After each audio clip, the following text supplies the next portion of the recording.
Andrews alive? What was up with that steamy shower sex? And which season 1 character made a shocking return? All that and more on this week's episode of Sweetwater Secrets.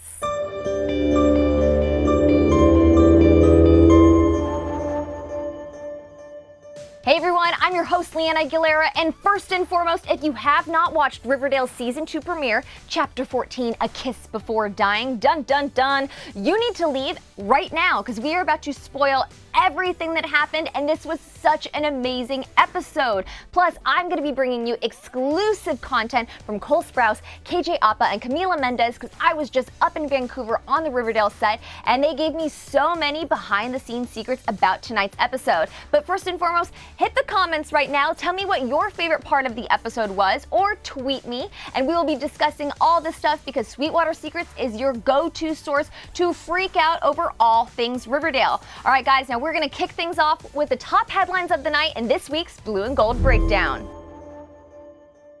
Top headline of the night, you guys, Fred Andrews is alive! Yes, thank you TV gods for saving the hottest DILF on TV.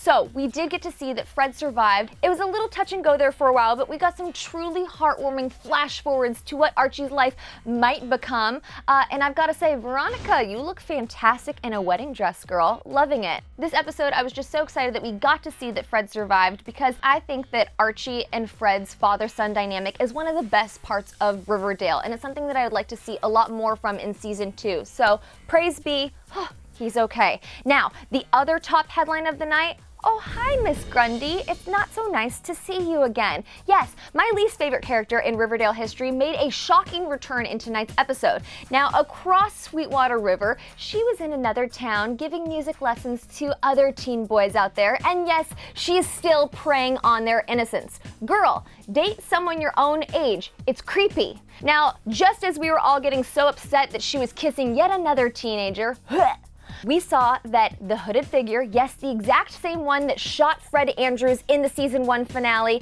came in through the window and he killed Miss Grundy. To make matters even more shocking, he killed her using the cello's bow that Archie gave her in Season 1. How crazy is that? It's totally fitting though, and I gotta say, sorry not sorry, Miss Grundy. I'm glad you're gone. Don't hate me, but you can't. Or actually, don't haunt me. All right, moving on, guys. This episode was filled with one of the steamiest scenes in Riverdale history. Yes, that's right. I'm talking about the Varchie shower sex, and it is our top moment in tonight's 7 Seconds in Heaven. Thought you might want some company. Oh my gosh. I did not know that they were gonna go there, but hey, it is a CW show, and hey, it is a really attractive couple, so I'm not mad at it. And I know you guys aren't mad at it either, so I have a little treat for you. When I was up on the Riverdale set in Vancouver, I caught up with Cammy and KJ about what it took to film that shower scene, and let's just say things got a little slippery. Let's take a look. We gotta talk about that steamy scene in episode 1. Oh, yes. When you read in the script that Archie and Veronica were going to be having shower sexy times, what was your reaction? I wasn't that surprised. Yeah? I mean, we are constantly doing scenes like that. We're constantly doing things like that. We're constantly just making out. I knew that way before I read the script. Roberto, our showrunner, had told me there's gonna be like a really steamy scene. And I was like, okay, I'll get ready. I've got a month to physically prepare myself. No, but it was really fun. It's kind of funny playing a scene like that and having a whole camera crew like right around you. There's a man in the bathroom standing there, Adam, our mate Adam, who does the effects, was standing there with the flowing the thing. Every time we came out of the thing, he'd stand against the wall like this. And we would just start cracking up laughing because none of them were allowed to look at us when we were unclothed. But yeah, it's funny. But KJ always makes it so funny that it's a blast. Did you guys have any like on-set like slippery moments? Kind of. I always had to like keep my ground. It was pretty slippery in there. They had a fog machine in the actual bathtub. What's harder though is making out in the water. Like we wanted to spit it all out, but we had to make out, so it was just like the funniest moment.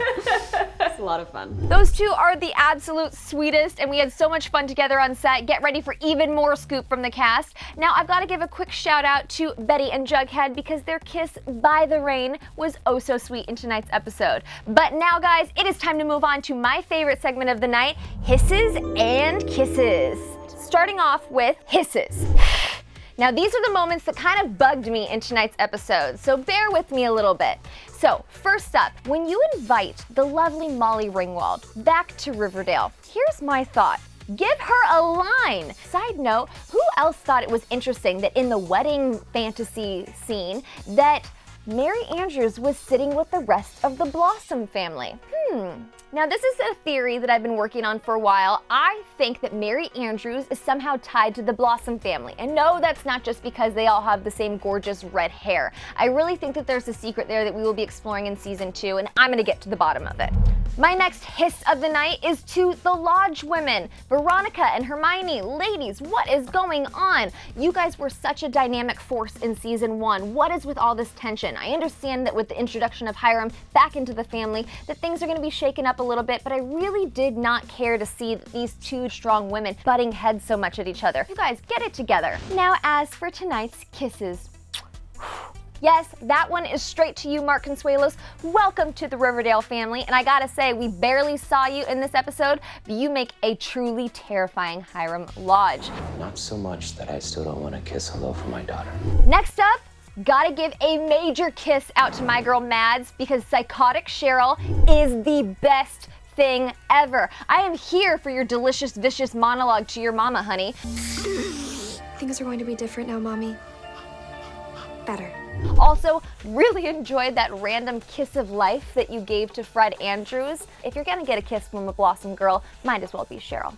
And my last mwah kiss tonight is to the fact that Jughead's got a brand new ride. Who else loved seeing that introduction of the motorcycle in tonight's episode? I know I sure did. So when I caught up with Cole Sprouse on set, of course I had to ask him about it. Had you already known how to ride a motorcycle? Yeah, I used to ride motos when I was younger, like dirt bikes, and then as I got older, my dad's a big moto rider, so I got my license, and when I found out he was riding a motorcycle on the show, my little Disney self quivered because he was like, wow, you can be cool now too. I think I talked to my Disney self as like a whatever 11-year-old. He'd be like, no way are people buying this. No way is this working. How often are you talking to your Disney self? Probably pretty often, only in my nightmares now.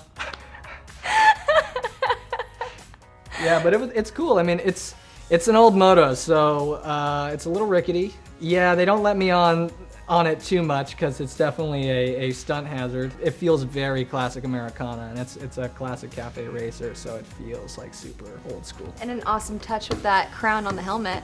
Yeah. That little carving. Yeah. That was the props touch. Very well done on their behalf. I really liked it. Oh, Cole, keep talking to your Disney self and then keep telling me about it.